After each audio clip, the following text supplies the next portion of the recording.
नमस्कार दोस्तों, revise channel पर आपका स्वागत है। तो आज के इस वीडियो में हम लोग एसएससी सीजीएल 2021 का 13 अप्रैल 2022 को जो पहला शिफ्ट हुआ था उसका जो बेस्ट क्वेश्चंस है 25 में से जो 6-7 बेस्ट क्वेश्चन होता है हर एक शिफ्ट में, उसको डिस्कस करेंगे, उसको सॉल्व करेंगे डिटेल में। वैसे ही करेंगे जैसे हम लोग सॉल्व करते हुए आए हैं। इसके पहले हम लोग 11 और 12 उसका 3-3-6 शिफ्ट को डिटेल में सॉल्व कर चुके हैं, बेस्ट क्वेश्चंस को भी देख चुके हैं, ठीक है। और 13 का जो पहला शिफ्ट है उसको डिटेल में भी सॉल्व कर चुके हैं। इसके साथ ही अगर आपको पीडीएफ चाहिए क्वेश्चन एंड सॉल्यूशन के साथ, आप टेलीग्राम चैनल से फ्री में डाउनलोड कर सकते हो। आप जब प्रैक्टिस कर रहे हो आप हैबिट बनाओ कि पहले वीडियो को देखने के बाद, मतलब वीडियो में क्वेश्चन देखने के बाद आप उसको पॉज कर लो, ठीक है।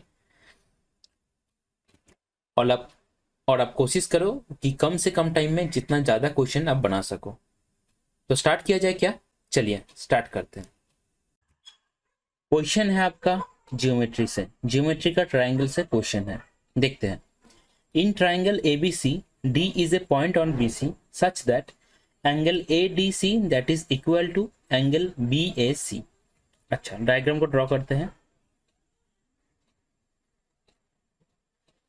ये जो है आपका ट्राइंगल है ए बी सी, और एडीसी जो है, डी एक पॉइंट है बीसी के ऊपर, एडीसी बीएसी के बराबर है। अच्छा, तो ये है आपका एडीसी। तो बोला जा रहा है ये एंगल जो है आपका इसके साथ बराबर है। तो ये अगर x है तो ये भी आपका x है। CA जो है आपका 12 है, CD जो है आपका 8 है। तो आपको CB फाइंड करना है, CB या BC फाइंड करना है, ठीक है। देखिए ये जो क्वेश्चन है, आपको अब जब क्वेश्चन को पहली बार पढ़ रहे हो, डायग्राम ड्रॉ कर रहे हो, आपको आइडिया नहीं आ सकता है कि कैसे करेंगे। थोड़ा सा आप कंफ्यूज हो सकते हो, थोड़ा सा आप सोच में पड़ जाओ। लेकिन आप एक चीज ध्यान रखना, जब भी क्वेश्चन आपका ट्राइंगल से हो और आपको समझ में नहीं आ रहा है, ज्यादातर किसमें यही होता है एक्चुअली, क्वेश्चन होता है आपका सिमिलरिटी से। सिमिलरिटी से क्वेश्चन कभी कभी आसान भी बनता है, कभी कभी थोड़ा सा कंफ्यूजिंग भी बनता है। क्योंकि सिमिलरिटी का जो 3 रूल है, कौन सा वाला हम लोग अप्लाई करेंगे, कैसे हम लोग समझेंगे कि ट्राइंगल जो है, दोनों ट्राइंगल आपका सिमिलर है, ठीक है। तो थोड़ा सा कभी कभी कन्फ्यूजन होता है, ठीक है। एक चीज आप ध्यान रखिए, मैं और एक बार बोल रहा हूँ, अगर आपको ट्राइंगल का कोई भी क्वेश्चन में आपको दिक्कत लग रहा है, आपको समझ में नहीं आ रहा है कि कैसे करना है, तब आप समझ जाओ कि ज़्यादातर केस में वो सिमिलरिटी से बनेगा। अगर सिमिलरिटी का सबसे ज़्यादा वाला यूज होने वाला जो रूल है, सबसे ज़्यादा यूज होने वाला, वो है आपका ट्रिपल है। एंगल एंगल एंगल से जो सिमिलरिटी बनता है वो सबसे ज़्यादा यूज होता है। हम लोग जानते हैं सिमिलरिटी जो होता है उसमें 3 फॉर्मूला आता है। सिमिलरिटी में 3 आता है। एक तो होता है आपका वही वाला जो आपका साइड एंगल साइड, जो आपका इसमें भी रहता है कॉन्ग्रुएंसी में। दूसरा होता है आपका एंगल एंगल एंड एंगल, और तीसरा होता है आपका S S and S, side side and side. Clear है? अच्छा, देखिए कैसे करेंगे इस क्वेश्चन को। तो बोल दिया गया है बी ए सी जो है आपका ए डी सी के बराबर है। क्लियर है? अब आपको यहाँ पे जब आप ट्रिपल ए मतलब एंगल एंगल एंगल से सिमिलरिटी अप्लाई कर रहे हो, तो आपको ये भी सोचना है कि कौन सा एंगल का ऑपोजिट साइड्स का रेशियो हम लोग इक्वल करें, सो दैट हम लोग को जो पूछा है वो मिल जाए, ठीक है। ये भी आपको ध्यान रखना है, क्योंकि जिनको पता है वो तो कर ही लेते हैं, लेकिन जिनको पता नहीं होता उनके लिए सबसे कंफ्यूजिंग यही रहता है कि कौन सा एंगल का ऑपोजिट साइड्स का रेशियो हम लोग इक्वल करें, ठीक है। देखिए यहाँ पे आपको फाइंड करना है BC। तो BC जो है, आप देखिए ABC ट्राइंगल में, ABC ट्राइंगल जो है इसमें BC जो है आपका एक्स एंगल का अपोजिट आ रहा है, एक्स के अपोजिट, ठीक है। और यहाँ पे ADC में आपका एक्स के अपोजिट क्या आ रहा है, 12 आ रहा है। क्लियर है बात? मतलब एक्स वाला तो हम लोग को लेना ही है, एक्स के अपोजिट साइड वाला हम लोग को लेना ही है। अच्छा, और हम लोग क्या बोल सकते हैं, हम लोग ये भी बोल सकते हैं कि एंगल C जो है दोनों में ही कॉमन है, इसको हम लोग Y नाम दे रहे हैं, ACB और आपका ACD। क्लियर है? मेरा आवाज को फॉलो कीजिए। इसके साथ हम लोग ये भी बोल सकते हैं, अगर ये Y है तो ये हम लोग मान रहे हैं ये जो है आपका Z है। अगर ये Z है तो ये भी हो जाएगा आपका Z, ठीक है। क्योंकि ADC पे, ADC जो ट्राइंगल है, एक है X एक है Y और दूसरा है तीसरा है Z। और BAC में एक है x, दूसरा है y, फिर वहाँ पे भी और एक एंगल जो होगा z ही होगा। क्लियर है? अब देखिए कैसे हम लोग पुट करेंगे। पहले हम लोग x का ऑपोजिट को लेंगे, क्योंकि हम लोग को क्या फाइंड करना है, BC फाइंड करना है। ठीक है, अच्छा यहाँ पे एक बात मैं बता दूँ, ट्राइंगल ABC जो है ये सिमिलर है किसके साथ ना, ट्राइंगल ADC है सी के साथ, क्योंकि तीन एंगल जो है आपका सिमिलर है। क्लियर है बात? मतलब तीनों एंगल सेम है, इसलिए दोनों ट्राइंगल जो है आपका सिमिलर है। अच्छा अब देखिए एंगल एक्स जो बड़ा वाला ट्राइंगल है ABC, उसके अपोजिट एंगल एक्स है, मतलब उसका जो एंगल एक्स है, एंगल एक्स के अपोजिट एंगल BAC के अपोजिट क्या आ रहा है, BC आ रहा है। तो जो छोटा वाला ट्राइंगल है वहां पे भी एंगल एक्स का अपोजिट हम लोग लेंगे जो है आपका 12, दैट इज इक्वल टू, अब देखिए हम लोग एंगल एक्स के अपोजिट ले लिए, ठीक है। अब हम लोग एंगल वाई के अपोजिट भी ले सकते हैं और एंगल जेड के अपोजिट भी ले सकते हैं, लेकिन एक चीज सोचिए, यही मतलब यही सब चीज जो है ना थोड़ा सा कंफ्यूजिंग होता है, जिनको पता नहीं है वो अच्छे से समझ ले। देखिए एक चीज समझिए, अगर हम लोग y का अपोजिट साइड लेंगे दोनों ही ट्राइंगल में, तो ADC में हम लोग किसको लेंगे, y के अपोजिट AD को लेंगे। क्लियर है? और ABC में हम लोग किसको लेंगे, ABC में हम लोग AB को लेंगे। लेकिन आप एक चीज देखो, क्वेश्चन में ना तो आपको AD का लेंथ पता है, AD का, ना आपको AB का लेंथ पता है। ठीक है, तो समझ पा रहे हो कि तो y एंगल जो है इसको हम लोग यूज नहीं करेंगे, हम लोग z का यूज करेंगे। हम लोगों को उसी एंगल का यूज करना है जिसका ऑपोजिट साइड का लेंथ हम लोगों को पता हो, ये ध्यान में रहना चाहिए। ठीक है, अब देखिए x हो गया, हम लोग z को ले रहे हैं क्योंकि y कोई काम का नहीं है। तो जो बड़ा वाला ट्राइंगल है उसमें आप देखो z के ऑपोजिट क्या है, z के ऑपोजिट है 12, और जो छोटा वाला ट्राइंगल है ADC वहां पे z के ऑपोजिट क्या है 8।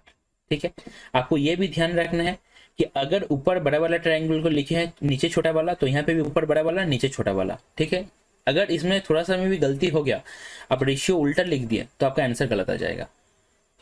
अगर देखिए कैलकुलेशन करना है बस, BC that is equal to 144 by आपका 8, तो 18 8 144, ऑप्शन ए हो जाएगा आपका करेक्ट आंसर। क्लियर है क्या?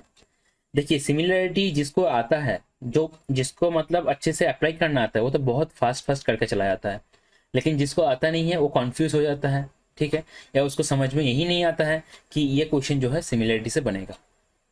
अच्छा एक बात मैं बता दूं, आप अगर वीडियो देखते हुए सॉल्यूशन कर रहे हो, आपको अगर ये कॉन्सेप्ट जो है पूरा क्लियर है, ठीक है, तो आप आंसर निकालो, देखो 18 से मैच कर रहा है कि नहीं, और आगे बढ़ जाओ वीडियो को स्किप करके। ठीक है, पूरा देखने का आपको जरूरत नहीं है। अगर आपके माइंड में कुछ भी कंफ्यूजन है कि कैसे इसको लगाता है, कैसे इसको अप्लाई करता है, तब आप ये देखो। क्लियर है बात? चलिए क्वेश्चन को देखिए। क्वेश्चन है आपका ज्योमेट्री का ट्राइंगल से, बोला जा रहा है in a triangle ABC D and E जो है are the points on BC। अच्छा ABC points on BC such that AD is equal to AE। अच्छा हम लोग को ऐसे ड्रॉ करना है कि AD is equal to AE बने, तो ये हो गया D, ये हो गया E। AD जो है आपका इक्वल टू है AE के।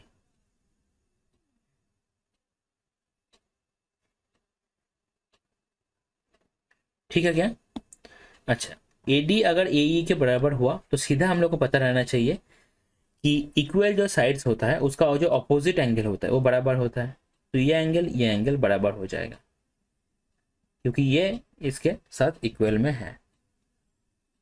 अच्छा एंगल बी ए डी जो है एंगल CAE के बराबर है, तो ये एंगल और ये एंगल जो है आपका बराबर है। अच्छा तो एक चीज देखिए, अगर मान लीजिए ये x हुआ, ये x हुआ, अगर ये दोनों एंगल मतलब एंगल D ये और ये अगर बराबर है, तो हम लोग बोल सकते हैं कि ये और ये भी बराबर हो जाएगा, क्योंकि दोनों ही 180 से माइनस करेंगे तो सेम ही हो जाएगा। मतलब ये हो गया आपका y, ये हो गया आपका y, और इसको मान लीजिए z है, और ये भी आपका z है। क्लियर है क्या? अच्छा देखिए अब क्या बोला गया है, AB जो है बोल दिया गया है 2p + 3, BD जो है आपका 2q है, सॉरी BD जो है आपका 2p है, AC जो है आपका 3q - 1 है, 3q - 1 है आपका AC, और CE जो है आपका q है। अच्छा, आप बोला है P प्लस क्यू फाइंड करने के लिए। तो यहाँ पे भी आप देख सकते हो इस ट्राइंगल में आपका तीनों एंगल जो है ए बी डी, ध्यान दीजिए ए बी डी, और आपका यहाँ पे ए ई सी, दोनों ट्राइंगल में आपका तीनों एंगल जो है समान है। तो हम लोग सिमिलरिटी से बोल सकते हैं कि एंगल एंगल एंगल से दोनों ट्राइंगल जो होगा सिमिलर होगा। ठीक है, अब हम लोग को क्या करना है, पी प्लस क्यू का वही सिमिलरिटी का यूज करके फाइंड करना है वैल्यू।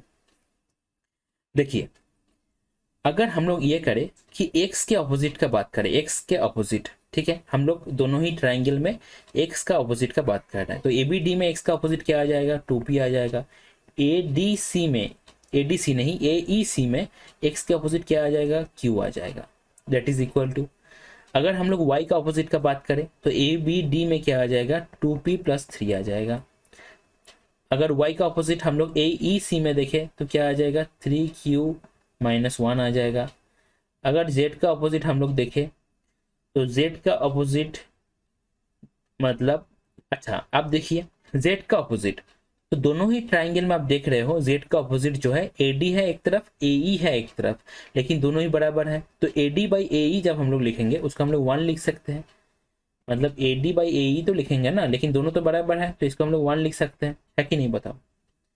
आप देखिए इसको सॉल्व करना है तो अलग अलग से सॉल्व करेंगे। 2p by q that is equal to 1, तो 2p that is equal to q हम लोग बोल सकते हैं। और अगर इस साइड में करेंगे राइट साइड में पूरा, तो 2p प्लस 3 जो आ जाएगा that will be 3q minus 1। अब 2p क्या है, 2p है q, q प्लस 3 जो है that is equal to 3q minus 1। तो 4 जो है आपका 2q के वैल्यू है, तो q कितना हो जाएगा, q हो जाएगा 2। q अगर 2 है तो p कितना हो जाएगा, p हो जाएगा 1। तो p प्लस q कितना हो जाएगा, p प्लस q हो जाएगा आपका 3। ऑप्शन डी हो जाएगा आपका करेक्ट आंसर। जब आप सिमिलरिटी का यूज कर रहे हो, ज्यादातर केस में, ज्यादातर जो क्वेश्चन आएगा एग्जाम में, ज्यादातर केस में आपका एंगल एंगल एंगल से ही सिमिलरिटी बनेगा। तो आप ये जरूर ध्यान रखना कि कौन सा एंगल का ऑपोजिट साइड आप लोग लिख रहे हो।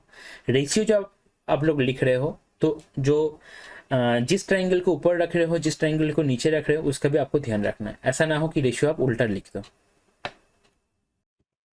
क्वेश्चन है आपका डीआई का हिस्टोग्राम से। जब डीआई का क्वेश्चन आता है, मैंने पहले ही बोला है, डायरेक्ट क्वेश्चन को पढ़ेंगे, अगर समझ में नहीं आया तब पीछे वाला जो इन्फॉर्मेशन दिया गया है उसको पढ़ेंगे। अच्छा, study the bar graph and answer the question. अच्छा ये तो गया। In which of the following years the ratio of expenditure to income is minimum. अच्छा, क्वेश्चन को ध्यान से समझिए। एक्सपेंडिचर के साथ आपका, एक्सपेंडिचर के साथ इनकम, इसका रेशियो फाइंड करना है आपको। इसके साथ ही आपको बोल दिया गया है ये रेशियो जो है आपका मिनिमम होना चाहिए, मिनिमम। ठीक है, थोड़ा सा समझने की हम लोग कोशिश करेंगे। देखिए, एक रेशियो तभी मिनिमम बन सकता है अगर नीचे वाला पार्ट ज्यादा हो, ठीक है, या तो ऊपर वाला पार्ट कम हो। क्लियर है बात। अगर मतलब दोनों में से एक होगा, या तो नीचे ऊपर वाले को घटाना पड़ेगा हम लोगों को, तब रेशियो का वैल्यू जो होगा कम होगा, या तो नीचे वाले को हम लोग को बढ़ाना पड़ेगा, तब रेशियो का वैल्यू जो होगा कम होगा।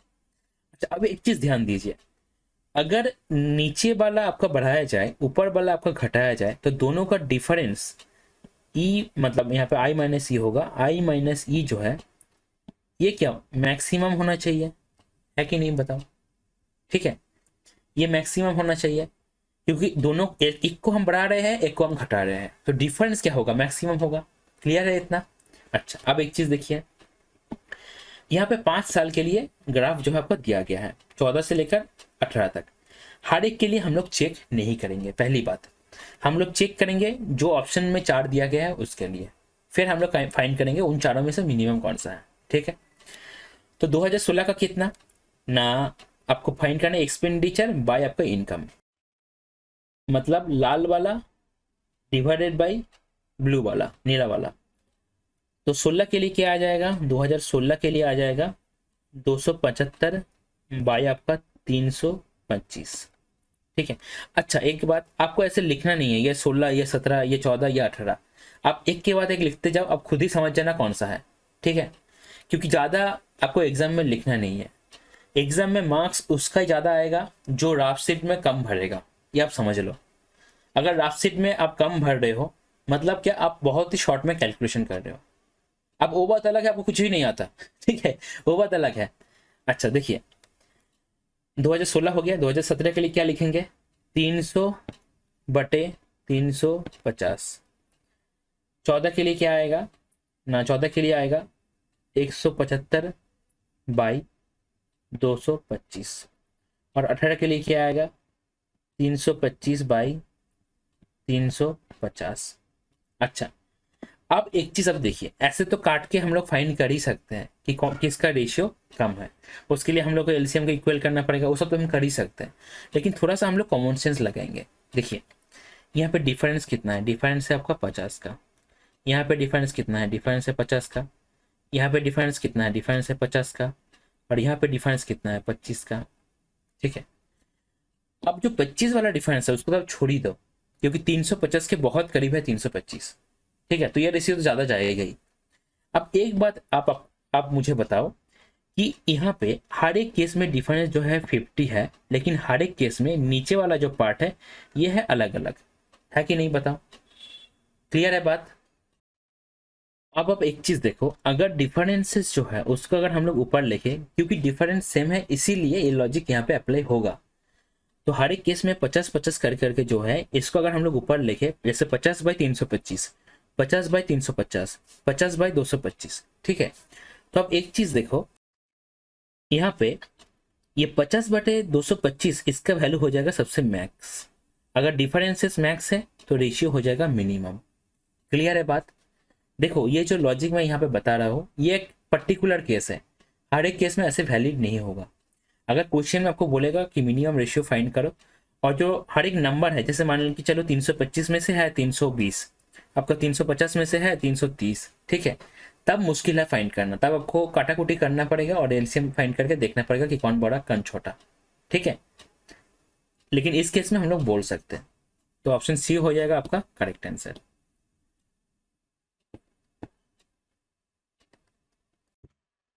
क्वेश्चन है आपका जियोमेट्री का, सर्कल से पूछा जा रहा है। chords AB and CD of a circle when produced meet at the point P। अच्छा एक सर्किल है जहां पे आपका दो कॉर्ड है AB एंड CD।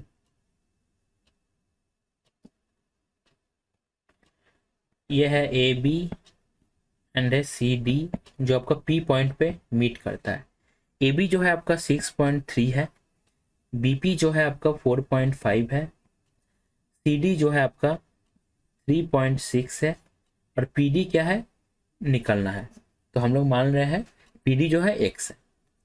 अब देखिए इसका जो इक्वेशन हम लोग लिखते हैं, एक स्टैंडर्ड फॉर्मूला है ये, तो हम लोग लिखते हैं PB into PA that is equal to PD into PC।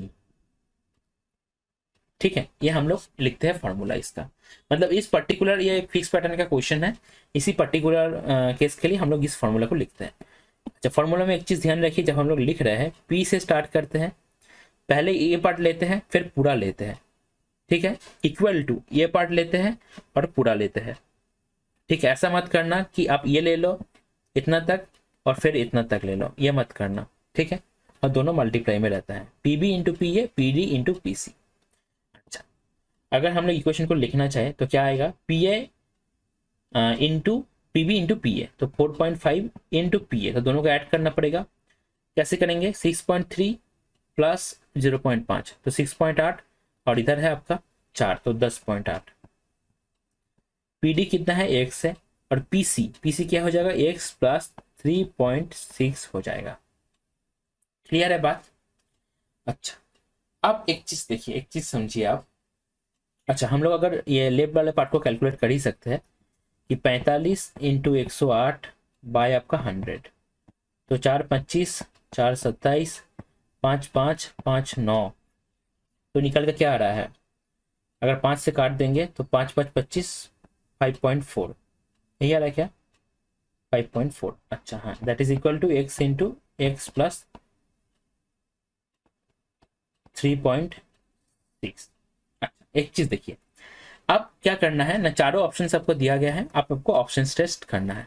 ठीक है, आपको थोड़ा सा यह गेस करना है कि वैल्यू किसके आसपास हो सकता है, फिर कैलकुलेट करके देखना है। ठीक है, पूरा चारों से कैलकुलेशन नहीं करना है। देखिए पहला ऑप्शन 4.8 है, तो 4.8 अगर हम लोग पुट करें तो देखिए 4.8 इंटू 4.8 इंटू 4.8 प्लस आपका 36, तो 48 प्लस 30 78, 78 प्लस 6, तो 8.4 हो गया आपका ये।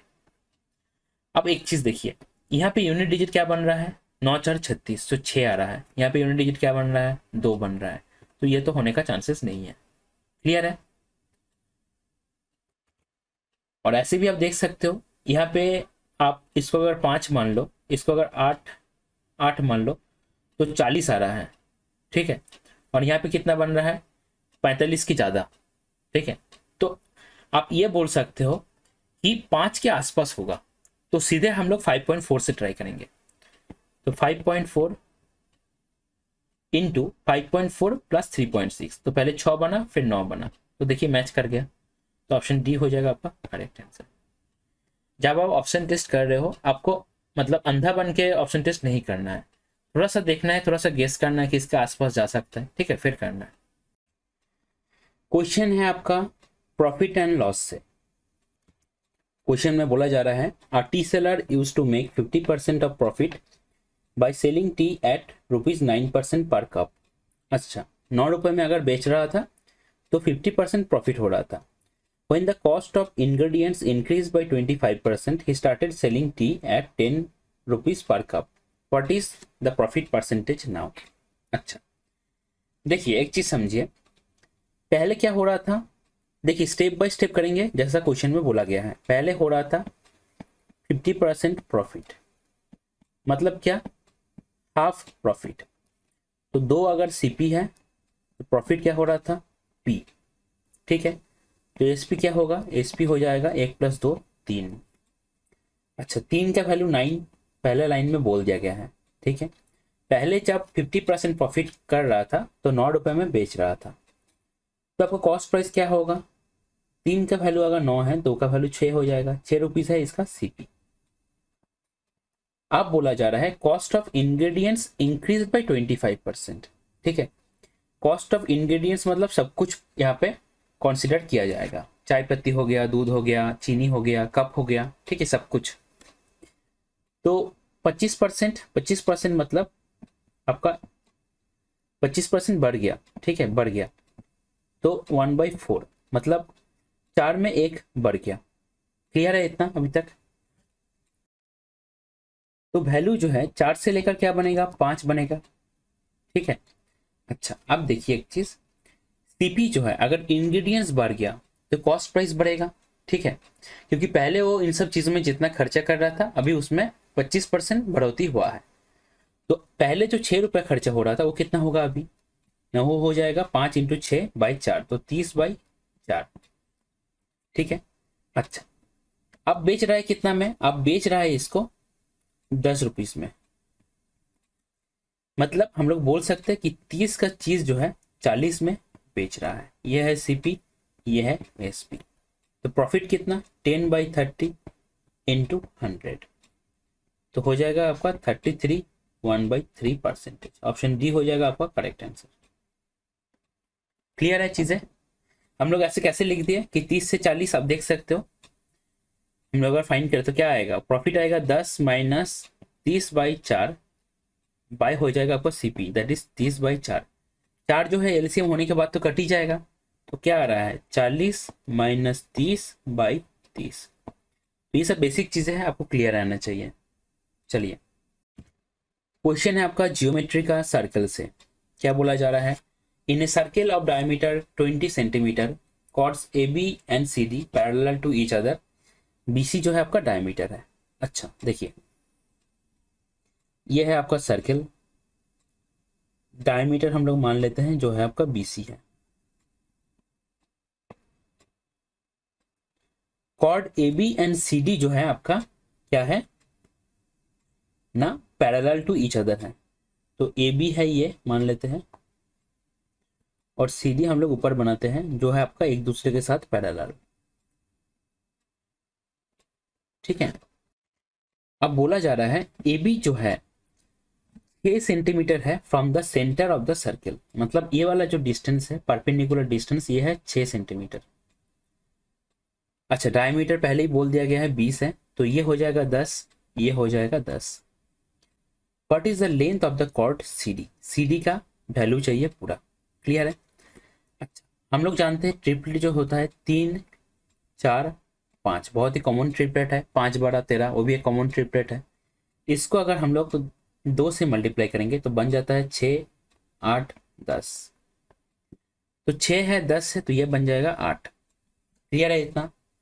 अब हम लोग क्या करते हैं ना, जो सेंटर है मान लेते हैं ओ है, ओ से लेकर सी डी तक जो डिस्टेंस है उसको ऐसे ड्रॉ करते हैं, परपेंडिकुलर डिस्टेंस है। अब एक बात ध्यान से सोचिए, हम लोग को चाहिए एटलीस्ट सी डी का वैल्यू चाहिए, तो ये हाफ तक अगर ये मान लो A B C D E, तो सी का वैल्यू अगर मिल गया तो उसको अगर 2 से मल्टीप्लाई करेंगे तो सी डी का वैल्यू मिल जाएगा।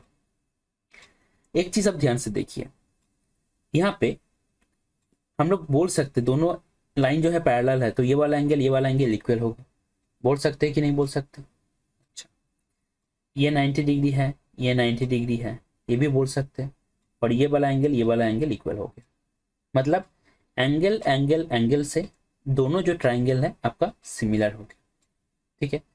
यहाँ पे जो है आपका 90 डिग्री का अपोजिट क्या है 10, यहाँ पे 90 डिग्री का अपोजिट क्या है 10, ठीक है। अब ये वाला जो एंगल है इसके अपोजिट में क्या आएगा, यहाँ पे है 8 तो यहाँ पे भी आपका 8 आएगा, सिमिलरिटी से सिंपल, ठीक है। तो ये हो जाएगा आपका 8 और ये आपका 6 ही हो जाएगा, ठीक है, जैसे आपका इसका अपोजिट और इसका अपोजिट, क्योंकि ये दोनों एंगल सेम है। अच्छा, तो सी अगर 8 है तो सी डी हो जाएगा आपका 16, तो ऑप्शन सी हो जाएगा आपका करेक्ट आंसर। क्वेश्चन है आपका पाई चार्ट का, डीआई का पाई चार्ट का क्वेश्चन है, ठीक है। क्वेश्चन बहुत बड़ा दिया गया है और बहुत सारा इंफॉर्मेशन भी है, तो क्वेश्चन को पहले से पढ़ेंगे। देखिए देखिए डीआई का क्वेश्चन जैसा भी हो, क्वेश्चन आसान रहता है, लैंग्वेज को आपको अच्छे से पहली बार में धीरे धीरे पढ़ के समझना है, तभी क्वेश्चन जल्दी सॉल्व होगा। The given pie chart represents percent wise distribution of the total number of vanilla cakes and chocolates cakes sold every day. अच्छा, मतलब जो हिसाब दिया गया है परसेंटेज में, वो टोटल सोल्ड जो करता है वैनिला प्लस चॉकलेट दोनों को मिला के। The total number of cakes sold in a week दिया गया है, अच्छा इन ए वीक है। अच्छा, study the pie chart and answer the question that follows. The ratio of vanilla cakes sold to chocolate cakes sold on Friday is 4:3। तो vanilla is to है आपका क्या ना चॉकलेट, दैट इज है आपका 4:3। If the price of one vanilla cake is 9 rupees and that of one chocolate cake is 10 rupees, तो vanilla का है 9 rupees, chocolate का है आपका 10 rupees. Then the amount earned by selling all the vanilla cakes and chocolate cakes on Friday. अच्छा, Friday का बात हो रहा है, फ्राइडे मतलब क्या 10%, टोटल केक्स का नंबर दिया गया है इसका 10%, मतलब कितना 1050, 10 बस 10 से भाग करना है, ठीक है। अच्छा, अब हम लोग को वो क्या करना है, कितना खर्चा हुआ है टोटल वो फाइंड करना है। तो पहला काम हम लोग ये कर सकते हैं कि जो टोटल नंबर ऑफ केक्स इतना है, इसमें से कितना है वैनिला कितना है चॉकलेट, वो नंबर हम लोग निकाल सकते हैं।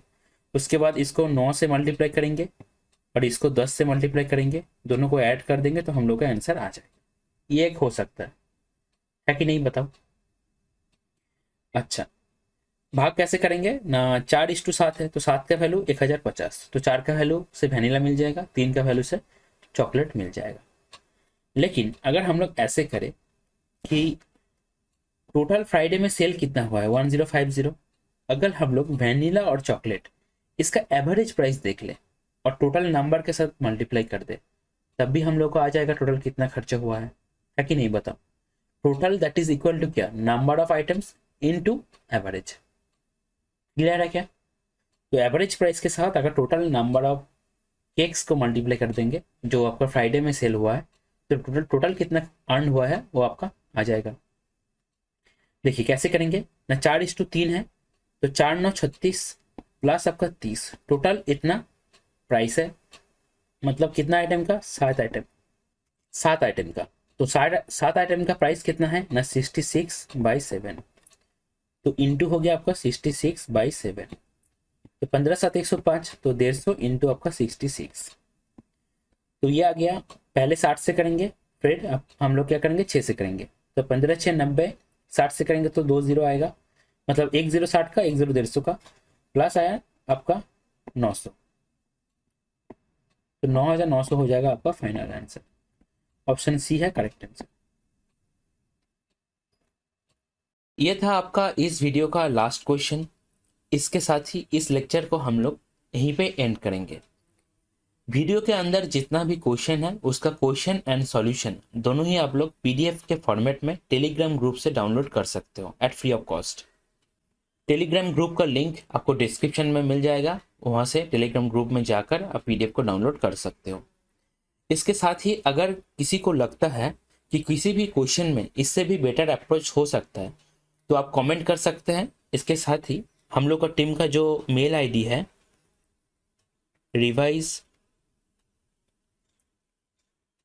properly@gmail.com, यहाँ पे भी आप लोग मेल भी कर सकते हैं। अगर आपका कोई पर्टिकुलर सजेशन भी है तो भी आप लोग मेल कर सकते हैं। क्लियर है? अब क्वेश्चन आता है कि कैसे हम लोग वीडियोस को अपने काम में लें, अच्छे से यूटिलाइज करें, कैसे हम लोग वीडियो से प्रैक्टिस करें। ठीक है, ये भी थोड़ा सा समझ लीजिए। देखिए ये सब बहुत बेसिक सा चीज़ है, लेकिन बहुत लोगों का क्या होता है कि पूरा प्रॉपर आइडिया नहीं रहता है, तो थोड़ा सा वो लोग भटक जाता है। ठीक है, चीज़ों को करता है लेकिन प्रोसेस जो होता है थोड़ा सा सही नहीं रहता। तो प्रैक्टिस कैसे करना है समझ लीजिए। आपने वीडियो को स्टार्ट किया, वीडियो को स्टार्ट करने के बाद क्वेश्चन को देखते ही आपको पॉज कर लेना है। पॉज करके आपको क्वेश्चन को सॉल्यूशन करना है। ठीक है, हो सकता है कि आपका अप्रोच बेटर ना हो सकता है आपको टाइम ज़्यादा लगे लेकिन किसी भी तरह आपको आंसर तक पहुंचना है। इसके बाद आपको वीडियो को देखना है। अगर आपने देखा कि अप्रोच कुछ बेटर है आपसे, तो आप सीख लीजिए अप्रोच को अच्छे से, क्या किया गया है समझ लीजिए। ठीक है, अगर देखा कि सही अप्रोच है आपका भी और वीडियो का भी, तब आप आगे बढ़ जाइए। ठीक है, ये पॉज वाला बात बहुत ज़्यादा इंपॉर्टेंट है। हर एक क्वेश्चन में आपको पॉज करके ज़रूर से ज़रूर खुद से खुद आपको पहले ट्राई करना ही है, तभी आपको ये प्रैक्टिस काम में आएगा। क्लियर हुआ बात? ओके, नेक्स्ट देखिए, जितना क्वेश्चन है उसका आपने पहली बार वीडियो के साथ प्रैक्टिस तो किया, लेकिन कुछ क्वेश्चन ऐसा होगा जहाँ पे क्वेश्चन जो है एक ही फ्लो पे आपका नहीं बनेगा। अब ये जो फ्लो टूट रहा है ये किसी भी तरह से हो सकता है कि आपको क्वेश्चन नहीं बने आपसे, हो सकता है क्वेश्चन को आपने मिसरीड किया, आपको सॉल्व करने में ज़्यादा टाइम लग गया, हो सकता है आपको कैलकुलेशन मिस्टेक हुआ। ठीक है, किसी भी तरह का फ्लो टूटने वाला अगर बात हुआ, मतलब क्वेश्चन मेरा पहला फ्लो में नहीं बना, अगर ऐसा हुआ तो तुरंत आपको उस क्वेश्चन को मार्क कर लेना है और एटलीस्ट 1 वीक का गैप देना है। गैप देने के बाद उस क्वेश्चन को रिवाइज करना है। आप देख ही रहे हो चैनल का नाम भी है रिवाइज, इसीलिए चैनल का नाम रिवाइज रखा गया है, सो दैट जब भी आप चैनल का कुछ भी देखो, चैनल से जुड़े रहो, तो आपको हमेशा ये दिमाग में आना चाहिए कि मुझे इस चीज़ को रिवाइज करना है जो मैंने पहले पढ़ा है। हो सकता है वो मैथ हो सकता है वो जीके हो सकता है करंट अफेयर्स हो। क्लियर है बात? अब आपको रिवाइज, जितना क्वेश्चन आपका अटक गया या पहला फ्लो में नहीं बना, आपको उसको उतना बार रिवाइज करना है जब तक वो आपका पहला फ्लो में नहीं बन रहा है। अब यहाँ पे भी बात आता है, ये जो कितना बार रिवाइज करना है ये डिपेंड करेगा आपके ऊपर। हो सकता है आपके लिए वो 2 हो, किसी और के लिए वो 4 हो, या किसी और के लिए वो एक ही बार हो। ठीक है, लेकिन जब तक वो पहला फ्लो में नहीं बन रहा है, 1 वीक का गैप भी देना है, इंपॉर्टेंट है ये। जब तक 1 वीक के गैप में वो पहला फ्लो में नहीं बन रहा है तब तक आपको उसको रिवाइज करना है। क्लियर है बात? खुश रहिए, अपने स्वास्थ्य का ध्यान रखिए और फिलहाल अभी ज़्यादा टेंशन मत लीजिए, मेहनत करते रहिए एंड सही टाइम का वेट कीजिए। Thank you.